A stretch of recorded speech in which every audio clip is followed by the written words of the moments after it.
السلام علیکم ورحمۃ اللہ وبرکاتہ۔ الحمد للہ رب العالمین والعاقبۃ للمتقین والصلاة والسلام علی سید الانبیاء والمرسلین ومن تبعہم بإحسان الی یوم الدین، اما بعد فاعوذ باللہ من الشیطان الرجیم، بسم اللہ الرحمن الرحیم۔ قل هذه سبیلی ادعو الی اللہ علی بصیرۃ انا ومن اتبعنی وسبحان اللہ وما انا من المشرکین۔ ناظرین کرام، ہماری آج کی نشست 13ویں پارے کی منتخب آیات کی مختصر تفسیر کے سلسلے میں ہے۔ 13واں پارہ 3 حصوں پر مشتمل ہے۔ سب سے پہلا حصہ ہے سورہ یوسف کا بقیہ حصہ، دوسرا حصہ ہے سورۃ الرعد کا مکمل حصہ، اور تیسرا ہے سورہ ابراہیم کا مکمل حصہ۔ سب سے پہلا جو حصہ ہے ہمارا وہ سورہ یوسف ہے۔ اس صورت میں حضرت یوسف علیہ السلام کا قصہ بہت ہی تفصیل کے ساتھ موجود ہے۔ ہم نے ان کی زندگی کا کچھ حصہ، ان کی زندگی کے کچھ واقعات کا تذکرہ پچھلے پارے کے اندر کیا ہے۔ ہم نے اس میں ذکر کیا تھا کہ حضرت یوسف علیہ السلام کل 12 بھائی تھے۔ یعقوب علیہ السلام کے بیٹوں میں سب سے زیادہ یعقوب علیہ السلام حضرت یوسف علیہ السلام سے محبت کیا کرتے تھے، ان کو چاہتے تھے اور بہت محبوب رکھتے تھے، جن کی وجہ سے بھائیوں نے حسد کرنا شروع کر دیا۔ یوسف علیہ السلام نے خواب دیکھا تھا کہ 11 ستارے اور چاند اور سورج مجھے سجدہ کر رہے ہیں۔ بھائیوں نے اپنے بھائی یوسف سے حسد کی وجہ سے ان کو لے جا کر کے کنویں میں ڈال دیا۔ وہاں ایک قافلہ گزرا وہاں سے، تو اس قافلے نے یوسف علیہ السلام کو لے جا کر مصر کے بازار میں بیچ دیا۔ وہاں کے بادشاہ نے ان کو خرید لیا، غلامی کی زندگی بسر کرنے لگے، بڑے ہوئے تو خود بادشاہ کی بیوی ان پر فریفتہ ہو گئی اور برائی کی دعوت دی۔ یوسف علیہ السلام نے انکار کیا اور اس کے مقابلے میں جیل جانا پسند کیا اور جیل چلے گئے۔ وہاں جا کر کے کچھ قیدی دوست ملے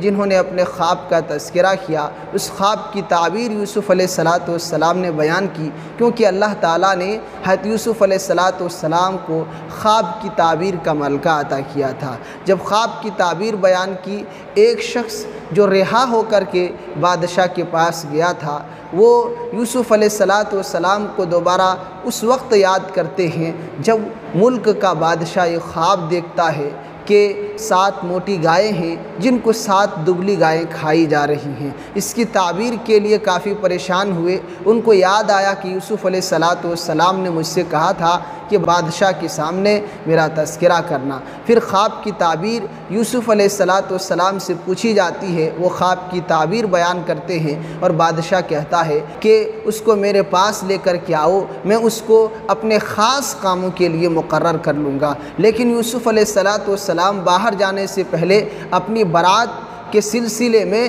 یہ جا کر کے خبر معلوم کراتے ہیں کہ جس جرم کی وجہ سے میں جیل میں بھیجا گیا ہوں، پہلے اس جرم کی تحقیق کر لی جائے۔ اگر میں واقعتاً مجرم ہوں تو مجھے یہیں رہنا پسند ہے، اور اگر بے گناہ ہوں تب میں یہاں سے نکلنا چاہتا ہوں۔ کسی احسان کے بلبوتے پر میں گناہوں کا بوجھ لے کر کے، الزام کا بوجھ لے کر نکلنا نہیں چاہتا۔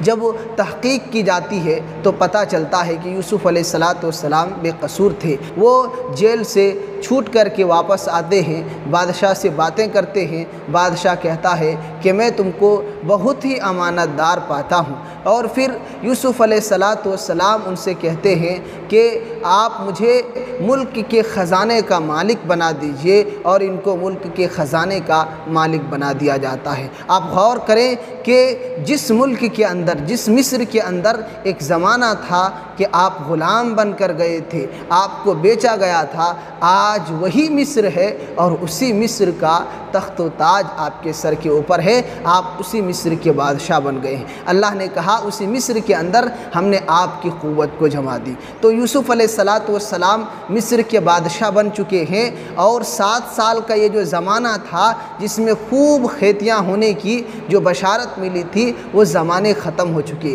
اس کے بعد 7 قحط سالی کا زمانہ آیا جس میں بالکل ہی کھیتیاں نہیں ہو رہی تھی، فصلیں بالکل نہیں ہو رہی تھی۔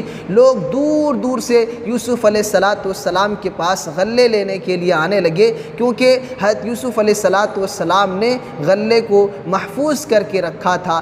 یہ خبر دور اور قریب تمام شہروں کے اندر پہنچ گئی کہ مصر کا ایک بادشاہ ہے جن کے پاس ڈھیر سارے غلے ہیں۔ ان کے بھائی کنعان سے، جہاں ان کے بھائی رہتے تھے، غلہ لینے کے لیے یوسف علیہ السلام کے پاس آتے ہیں۔ یوسف علیہ السلام ان کو دیکھتے ہی پہچان لیتے ہیں، لیکن وہ لوگ یوسف علیہ السلام کو نہیں پہچان پاتے۔ جب یوسف علیہ السلام ان کو غلہ دیتے ہیں تو اسی درمیان ان کے بارے میں کچھ بات چیت کرتے ہیں۔ وہ لوگ بتاتے ہیں کہ ہم لوگ 11 بھائی ہیں، 10 بھائی آئے ہوئے ہیں، ہمارے ایک اور بھائی ہیں جو نہیں آئے ہیں۔ یوسف علیہ السلام جاتے وقت کہتے ہیں کہ آئندہ جب آؤ گے تو اپنے اس بھائی کو بھی لے کر کے آنا، تب تم کو غلہ بھی دیا جائے گا اور تمہاری خاطر تواضع بھی کی جائے گی، ورنہ نہ ہی تم کو غلہ ملے گا اور نہ ہی تمہاری خاطر تواضع کی جائے گی۔ اور پھر جاتے وقت ان کی جو قیمت ہے واپس انہی کے پوٹری میں ڈال دیتے ہیں۔ یہ لوگ جب گھر پہنچتے ہیں، والد صاحب سے یعقوب علیہ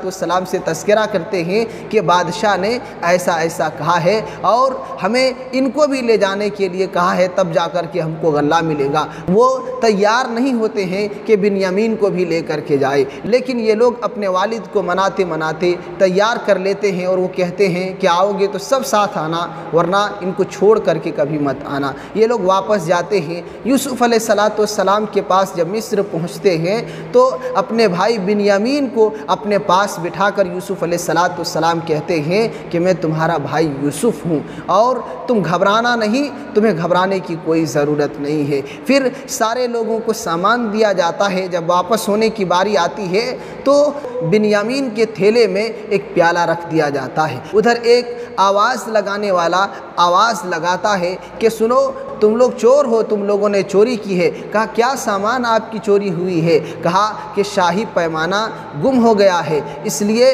تم ہی لوگوں نے شاید چوری کی ہے۔ پھر سارے لوگوں کے سامان کی تلاشی لی جاتی ہے اور بنیامین کے تھیلے سے، ان کے سامان سے وہ پیالہ نکل آتا ہے، کیونکہ بات طے ہوتی ہے کہ جن کے سامان سے بھی چوری کا سامان نکل جائے ان کو ہی رکھ لیا جائے گا۔ یہاں اس اعتبار سے بنیامین کو یوسف علیہ السلام اپنے پاس رکھ لیتے ہیں۔ ان کے بھائی کہتے ہیں کہ آپ ان کو چھوڑ کر کے ہم دوسرے بھائیوں میں سے کسی کو آپ لے لیں۔ یوسف علیہ السلام کہتے ہیں نہیں، جنہوں نے چوری کی اسی کو رکھ سکتے ہیں۔ پھر وہ لوگ واپس جاتے ہیں۔ کچھ بھائی تو کہتے ہیں کہ ہم جا ہی نہیں سکتے کیونکہ ہم نے والد صاحب سے وعدہ کیا ہے، اس لیے جب تک بنیامین کو لے کر نہ جاؤں میں نہیں جاؤں گا۔ یہ لوگ پھر جاتے ہیں اپنے والد صاحب کے پاس، جا کر تذکرہ کرتے ہیں۔ وہ ماننے کے لیے تیار نہیں ہوتے اور روتے رہتے ہیں یوسف کی جدائی میں۔ یہ لوگ پھر آتے ہیں ایک مرتبہ یوسف علیہ السلام کے پاس غلہ لینے کے لیے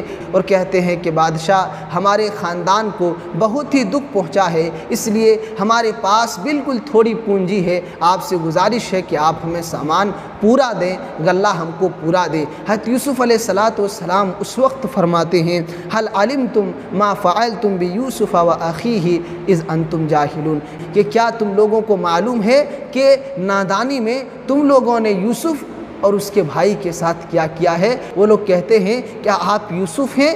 یوسف علیہ السلام کہتے ہیں کہ ہاں میں یوسف ہوں اور یہ میرا بھائی بنیامین ہے۔ اور یوسف علیہ السلام اس وقت ایک جملہ فرماتے ہیں لا تثریب علیکم اليوم یغفر اللہ لکم، کہ آج تم پر کوئی سرزنش نہیں ہے، تمہارے لیے کوئی سزا نہیں ہے، جاؤ ہم نے معاف کیا، اللہ آپ کو معاف کرے، آپ سب کو اللہ معاف کرے، وہو ارحم الراحمین، اور وہ بہت ہی زیادہ رحم کرنے والا ہے۔ پھر یوسف علیہ السلام کہتے ہیں کہ والد صاحب کے آنکھوں کی بینائی جا چکی ہے، اس لیے آپ میری اس قمیص کو لے جا کر کے ان کے چہرے پر ڈال دیں وہ ان کی بینائی واپس لوٹ آئے گی۔ یہاں مولانا ابوالکلام آزاد رحمہ اللہ نے ایک بہت ہی بہترین جملہ لکھا ہے، وہ فرماتے ہیں کہ جب بھائیوں نے یوسف علیہ السلام کی ہلاکت کی خبر باپ کو سنائی تھی تو خون آلود کرتا جا کر دکھایا تھا، اور اب وقت آیا کہ زندگی و اقبال کی خوشخبری سنائی جائے تو اس کے لیے بھی کرتے ہی نے نشانی کا کام دیا۔ وہ چیز جو کبھی فراق کا پیام لائی تھی اب وصال کی بشارت بن گئی۔ کرتے سے ہی جدائی کا غم شروع ہوا تھا اور کرتے ہی کے ذریعہ آنکھوں کی ٹھنڈک کا سامان مہیا کیا گیا۔ اللہ اکبر۔ اور پھر ان کے والدین اپنے خاندان کے سارے لوگوں سمیت مصر میں آتے ہیں اور حضرت یوسف علیہ السلام کو سجدہ کرتے ہیں۔ یوسف علیہ السلام اپنے والد سے کہتے ہیں کہ ابو جان یہ وہی خواب کی تعبیر ہے جو میں نے پہلے دیکھی تھی۔ بچپن میں جس خواب کو دیکھا تھا کہ 11 ستارے اور چاند اور سورج سجدہ کر رہے ہیں، ماں باپ چاند سورج ہیں اور 11 بھائی 11 ستارے ہیں، وہ سب مصر میں حضرت یوسف علیہ السلام کے بادشاہ بننے کے بعد ان کے سامنے سجدہ کرتے ہیں۔ تو یہ یوسف علیہ السلام کی زندگی کا بہترین قصہ ہم نے آپ کے سامنے پیش کیا ہے۔ اس کے بعد اس صورت کے اندر اور بھی چند باتیں ہیں۔ ایک بات یہ ہے کہ غیر اللہ کی عبادت سے اللہ رب العالمین نے ہمیں روکا ہے اور غیر اللہ کی عبادت پر کوئی دلیل ہی نہیں نازل کی ہے۔ اللہ تعالیٰ نے ارشاد فرمایا کہ اللہ کو چھوڑ کر جس کی تم عبادت کرتے ہو وہ تو چند نام ہیں جو تم نے اپنی جانب سے گڑھ لیے ہیں اور تمہارے باپ داداؤں نے گڑھ لیے ہیں۔ آج دیکھیں پیروں اور ولیوں کے جو مختلف نام رکھے گئے ہیں، خواجہ غریب نواز، کرما والا، بخش گنج وغیرہ وغیرہ، جو یہ نام لوگوں نے اپنی جانب سے گڑھ لیے ہیں اور ان سب کو معبود سمجھے ہوئے ہیں، ان کے سامنے سجدہ کیے جاتے ہیں، ان کے قبروں پر میلے ٹھیلے لگائے جاتے ہیں۔ اللہ نے کہا ان سب کی عبادت پر کوئی دلیل ہی نازل نہیں کی، یہ تو تمہارے اپنے گڑھے ہوئے نام ہیں جو خود تم نے اپنی جانب سے گڑھ لیے ہیں، اللہ نے اس پر کوئی دلیل نازل نہیں کی ہے۔ اس کے بعد تیسری بات جو اس پارے کے اندر ہے وہ یہ کہ بہت سے ایسے لوگ ہیں جو ایمان والے ہونے کے باوجود بھی مشرک ہیں۔ اللہ رب العالمین نے ارشاد فرمایا وَمَا يُؤْمِنُ أَكْثَرُهُمْ بِاللَّهِ إِلَّا وَهُمْ مُشْرِكُونَ، کہ بہت سے ایسے لوگ ہیں جو اللہ پر ایمان رکھتے ہیں اس کے باوجود بھی وہ مشرک ہیں۔ لوگ کہتے ہیں کہ مسلمان مشرک کیسے ہو سکتے ہیں؟ ہے میرے بھائی، ڈھیر سارے ایسے لوگ ہیں جو قبروں پر سجدہ کرتے ہیں، مزاروں پر، درگاہوں پر، اولیاء اللہ کی قبروں پر میلے لگاتے ہیں، ان پر سجدہ کرتے ہیں، ان کا طواف کرتے ہیں، ان سے دعائیں کرتے ہیں، ان سے مدد مانگتے ہیں۔ یہ سب کیا ہیں؟ یہ سب شرک ہیں، یہ شرکیہ اعمال ہیں۔ لہذا یہ کہنا کہ مسلمانوں میں مشرک نہیں ہے غلط بات ہے۔ بہت سے مسلمان ایسے ہیں جو مومن ہونے کا دعویٰ کرتے ہیں لیکن ان کے اعمال میں شرک بھرا پڑا ہے، وہ مشرکانہ اعمال کو انجام دیتے ہیں۔ لہذا گزارش ہے کہ شرک والے اعمال سے توبہ کریں۔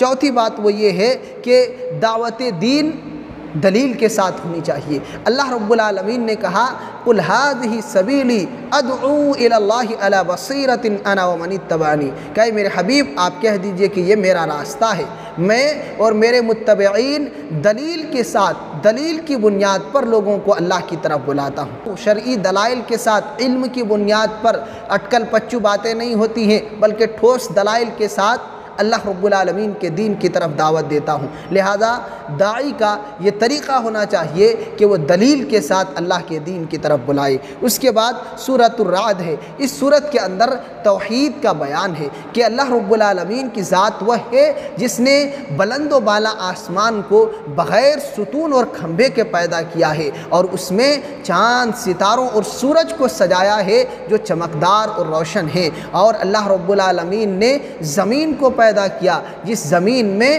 اللہ رب العالمین نے خوبصورت پہاڑوں کو نصب کیا، ہرے بھرے باغات کو اللہ رب العالمین نے پیدا کیا، خوبصورت نہروں کو جاری کیا۔ اس سے علاوہ اللہ رب العالمین کی قدرت کے اور ڈھیر سارے مظاہر ہیں۔ یہ ساری کی ساری چیزیں غور و فکر کرنے والی لوگوں کے لیے اپنے اندر نشانیاں رکھتی ہیں۔ ان چیزوں میں غور و فکر کرنے والوں کے لیے نشانیاں موجود ہیں، اس لیے ہم غور کریں، اللہ تعالیٰ کی وحدانیت پر اور اللہ رب العالمین کی بڑائی اور اللہ رب العالمین کی کمال قدرت پر۔ اس کے بعد اللہ تعالیٰ نے بیان کیا کہ کائنات کی ہر چیز اللہ تعالیٰ کو سجدہ کرتی ہے۔ اب اس کی کیفیت کیا ہے، کس طرح سجدہ کرتی ہیں ہم نہیں جانتے ہیں، لیکن قرآن کہتا ہے کہ چاہتے ہوئے نہ چاہتے ہوئے کائنات کی ہر چیز اللہ کے آگے سربہ سجود ہے اور اللہ تعالیٰ کے یہاں سجدہ کرتی ہے۔ اس کے بعد تیسری چیز جو اس صورت کے اندر ہے وہ یہ کہ دلوں کو سکون کیسے حاصل ہو۔ اللہ رب العزت نے ارشاد فرمایا الذین آمنوا وتطمئن قلوبهم بذکر اللہ الا بذکر اللہ تطمئن القلوب، کہ مومن وہ ہیں جن کو اللہ کے ذکر سے سکون حاصل ہوتا ہے۔ یاد رکھو اللہ کے ذکر سے ہی دلوں کو سکون ملتا ہے۔ اس لیے اگر غموں کا علاج چاہتے ہیں، اگر آپ سکون کے ساتھ زندگی بسر کرنا چاہتے ہیں تو اللہ کے ذکر سے اپنی زندگی کو جوڑ لیں، کثرت کے ساتھ اللہ کو یاد کریں۔ اللہ کی یاد سے ہمارے دل زندہ ہوا کرتے ہیں، انسان کے ضمیر اور احساسات زندہ ہوا کرتے ہیں اور انسان کی زندگی میں سکون نازل ہوتا ہے اللہ کے ذکر اور اس کی بڑائی سے۔ اس لیے کثرت کے ساتھ اللہ رب العزت کو یاد کرے۔ چوتھی بات وہ یہ ہے کہ دنیا دھوکہ کے سوا کچھ بھی نہیں ہے۔ اللہ تعالیٰ نے ارشاد فرمایا اللہ یبسط الرزق لمن یشاء ویقدر وفرحوا بالحیات الدنیا وما الحیات الدنیا فی الآخرۃ الا متاع، کہ اللہ رب العالمین کسی کے لیے رزق کو پھیلا دیتا ہے تو کسی کے لیے رزق کو تنگ کر دیتا ہے۔ اس لیے یہ اللہ کا نظام ہے، جسے چاہے وہ روزیوں سے نوازتا ہے اور جسے چاہے اس کی روزی کو کم کر دیتا ہے۔ اس لیے ایک بات یہاں یاد رکھیں کہ نہ ہی مالداری اللہ تعالیٰ کی نگاہ میں پسندیدہ اور محبوب ہونے کی دلیل ہے اور نہ ہی غربت اللہ کی ناراضگی کی پہچان ہے۔ ایسی کوئی بھی بات نہیں ہے۔ غریب بھی اگر اللہ والے ہیں، اللہ کی عبادت کرنے والے ہیں تو اللہ کی نگاہ میں محبوب ہیں۔ اگر دولت مند ہیں، نافرمان ہیں تو وہ اللہ کی نگاہ میں سخت مبغوض ہیں اور ناپسندیدہ ہیں۔ دولت کی وجہ سے اللہ کے یہاں ان کا کوئی رتبہ نہیں ہے۔ ہاں وہی اللہ کی نگاہ میں محبوب ہیں جو اللہ کی عبادت سے جڑے ہوئے ہیں۔ اور دوسری چیز اللہ رب العالمین نے کہا کہ دنیا تو چند روزہ حقیر پونجی ہے، یہاں انسان چاہے جتنی کوشش کر لے یہ چند روزہ ہی ہے، آخرت کے مقابلے میں اس کی کوئی حیثیت نہیں ہے۔ اللہ کے نبی صلی اللہ علیہ وسلم نے کہا کہ اگر ایک مکھی کے پر کے برابر بھی دنیا کی حیثیت ہوتی اللہ کی نگاہ میں تو کسی کافر کو ایک گھونٹ پانی تک نہ دیتا، وہ پیاس کی وجہ سے ترس جاتے اور تڑپ کر مر جاتے، لیکن اللہ کی نگاہ میں دنیا کی کوئی وقت ہی نہیں ہے۔ اس لیے وہ نافرمان اور محبوب سب کو ہی یکساں روزی دیتا ہے، جو محنت کرے وہ رزق پاتا ہے۔ اس لیے اللہ کی نگاہ میں محبوب بنے اور اللہ رب العالمین جو رزق دے اس پر اللہ کا شکر ادا کریں۔ پانچویں بات یہ ہے کہ نکاح کرنا تمام انبیاء علیہ السلام کی سنت ہے۔ اللہ تعالیٰ نے ارشاد فرمایا وَلَقَدْ أَرْسَلْنَا رُسُلًا مِّن قَبْلِكَ وَجَعَلْنَا لَهُمْ أَزْوَاجًا وَذُرِّيَّةً، کہ ہم نے آپ سے پہلے بھی رسولوں کو بھیجا ہے اور ہم نے ان کو بیوی بچوں والا بنایا ہے۔ تو ایک بات تو یہ ہوئی کہ نکاح کرنا انبیاء علیہ السلام کی سنت ہے، اس لیے انسان کے پاس اگر استطاعت ہو تو نکاح ضرور کرنی چاہیے۔ دوسری چیز جو معلوم ہوئی وہ یہ کہ انبیاء علیہ السلام بھی بشر ہی تھے، انسان ہی تھے، یہی وجہ ہے کہ ان کے خاندان تھے، بیوی بچے تھے۔ ایسا نہیں تھا جیسے ہمارے بعض بھائی تصور کرتے ہیں اور عقیدہ رکھتے ہیں کہ وہ نور تھے، ہرگز نہیں، وہ بھی انسان تھے اور ان کے بھی خاندان اور آل و اولاد تھے۔ چھٹی بات یہ ہے کہ کفار نبی اقدس صلی اللہ علیہ وسلم کی رسالت کا کھلم کھلا انکار کیا کرتے تھے کہ ہم آپ کو رسول مانتے ہی نہیں ہیں۔ اللہ تعالیٰ نے نبی صلی اللہ علیہ وسلم کو تسلی دی کہ وَيَقُولُ الَّذِينَ كَفَرُوا لَسْتَ مُرْسَلًا قُلْ كَفَى بِاللَّهِ شَهِيدًا بَيْنِي وَبَيْنَكُمْ، کہ یہ کفار آپ سے کہتے ہیں کہ آپ اللہ کے رسول نہیں ہیں، آپ ان سے کہہ دیں کہ ہمارے اور تمہارے درمیان گواہی دینے کے لیے اللہ کی ذات کافی ہے، وہ اللہ کی ذات ہی فیصلہ کرے گی کہ میں اللہ کا پیغمبر ہوں یا نہیں ہوں۔ سورہ ابراہیم، اس سورت کے اندر پہلی بات یہ ہے کہ قرآن کا نزول لوگوں کو گمراہی سے نکالنے کے لیے ہوا ہے۔ اللہ رب العزت نے ارشاد فرمایا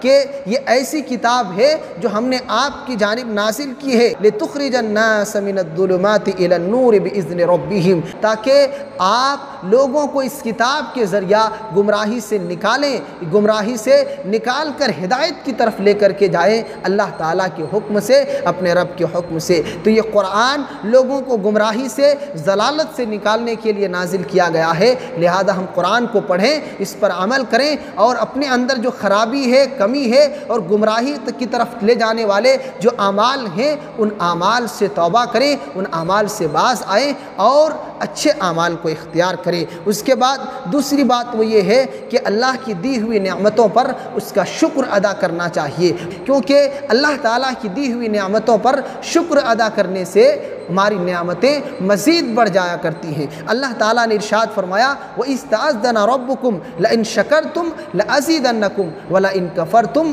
إِنَّ عَذَابِي لَشَدِيدٌ، کہ آپ کے رب نے آگاہ کر دیا ہے، خبردار کر دیا ہے کہ اگر تم شکر گزاری کو اختیار کرو گے، شکر ادا کرو گے ہماری نعمتوں پر، تو ہم مزید تم کو دیں گے، مزید نعمتوں سے نوازیں گے، اور اگر ہماری نعمتوں پر ناشکری کرو گے تو میرا عذاب بہت ہی سخت ہے۔ اس لیے اللہ نے جو بھی نعمتیں دی ہیں ہم اس پر شکر ادا کریں، اللہ تعالیٰ کا شکریہ ادا کریں کہ اللہ تعالیٰ کا لاکھ لاکھ شکر ہے ہمارے پاس یہ نعمتیں ہیں۔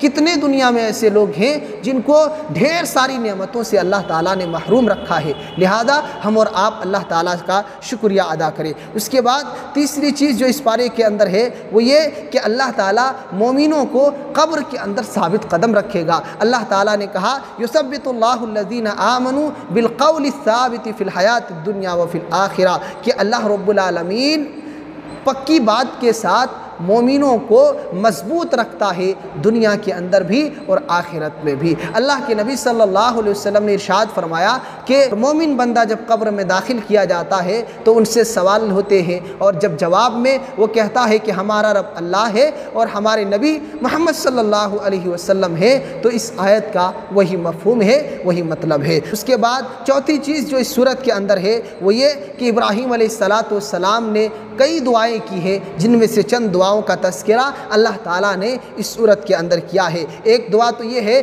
کہ اللہ تو مکہ کو امن والا شہر بنا دے۔ آج بھی مکہ امن و امان کا گہوارہ ہے، امن والا شہر ہے۔ دوسری چیز یہ کہ ہمیں اور ہماری اولاد کو بت پرستی سے بچا، لہذا ہمیں بھی ابراہیم علیہ السلام کی طرح دعا کرنی چاہیے کہ ہمیں اور ہماری اولاد کو اللہ شرک سے، بت پرستی سے بچائے رکھے۔ تیسری چیز نماز کی پابندی، کہ جہاں کہیں بھی رہیں ہم نماز کی پابندی کرتے رہیں۔ مکہ میں ابراہیم علیہ السلام نے اپنی بیوی اور بچے کو چھوڑا تھا لیقیم الصلاۃ، تاکہ نماز قائم کریں، نماز کی پابندی کے لیے۔ چوتھی دعا پھلوں کی روزی اللہ تعالیٰ عطا کر، جو آج بھی دنیا بھر کے پھل، بے موسم پھل مکہ کے اندر آپ کو مل جائیں گے، یہ ابراہیم علیہ السلام کی دعا کی برکت ہے۔ پانچویں چیز مغفرت کی درخواست کی کہ ہمارے گناہوں کی تو مغفرت فرما۔ چھٹی چیز یہ ہے کہ تمام مومنوں کے لیے مغفرت کی دعا کی، بخشش کی دعا کی اللہ رب العالمین سے۔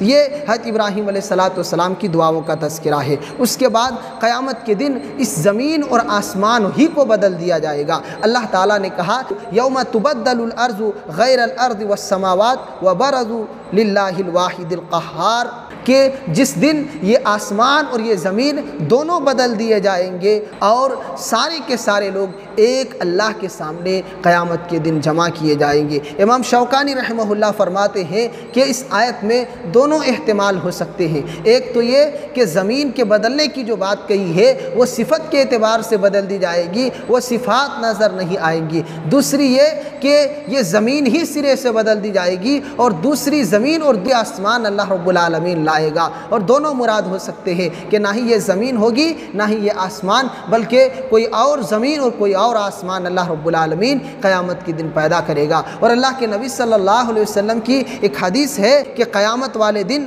لوگ سفید بھوری زمین پر اکٹھے ہوں گے جو میدے کی روٹی کی طرح ہوگی، اس میں کسی کا کوئی نشان اور کسی کی کوئی علامت نظر نہیں آئے گی۔ عائشہ صدیقہ رضی اللہ عنہا پوچھتی ہے کہ اللہ کے رسول جب یہ آسمان اور یہ زمین سب بدل دیا جائے گا تو پھر اس وقت لوگ کہاں ہوں گے؟ آپ صلی اللہ علیہ وسلم نے کہا اس وقت لوگ پل صراط پر ہوں گے۔ اور ایک یہودی کے سوال پر آپ نے فرمایا کہ اس وقت پل صراط کے درمیان لوگ اندھیرے میں ہوں گے۔ تو یہ زمین اور آسمان قیامت قیامت کے دن بدل دیا جائے گا۔ نہ ہی یہ زمین ہوگی نہ ہی یہ آسمان ہوگا، بلکہ دوسری زمین اور آسمان اللہ رب العالمین پیدا کرے گا۔ آخری بات یہ کہ مجرموں کو جہنم کا عذاب دیا جائے گا۔ اللہ تعالیٰ نے ارشاد فرمایا کہ اس دن آپ دیکھیں گے کہ مجرم لوگ، گنہگار لوگ بیڑیوں میں جکڑے ہوئے ہیں، اور ان کو جو لباس پہنایا جائے گا وہ گندھک کے ہوں گے، اور آگ ان کے چہرے کو ڈھانپ لے گی۔ تو جہنم کا عذاب بھی ہے، اور یہ گندھک کا جو لباس ہے یہ خود ہی آگ کو دیکھ کر بھڑک اٹھنے والی لباس ہے کہ آگ میں اس کو رکھی جائے تو مزید یہ بھڑک اٹھتی ہے، اگر اس کا لباس پہنایا جائے تو عذاب میں مزید اضافہ ہوگا۔ اس لیے جہنم کے آگ سے بچنے کی کوشش کریں، اعمال کو اچھے بنائیں۔ اس کے علاوہ اور بھی ڈھیر ساری باتیں ہیں اس پارے کے اندر۔ کہنا یہ ہے کہ قرآن ہمارے لیے سراپا رشد و ہدایت کی کتاب ہے، اس لیے ہم اس کتاب کو پڑھیں، اس کو سمجھیں، اس پر عمل کریں، اور اس کی دعوت کو دنیا کے اندر عام کریں۔ اللہ تعالیٰ سے دعا ہے کہ اللہ تعالیٰ تو ہم تمام لوگوں کو کثرت سے قرآن کریم کی تلاوت کرنے، اس کو سمجھنے اور اس پر عمل کرنے کی توفیق عنایت فرما۔ آمین۔ وصلی اللہ علی نبینا محمد۔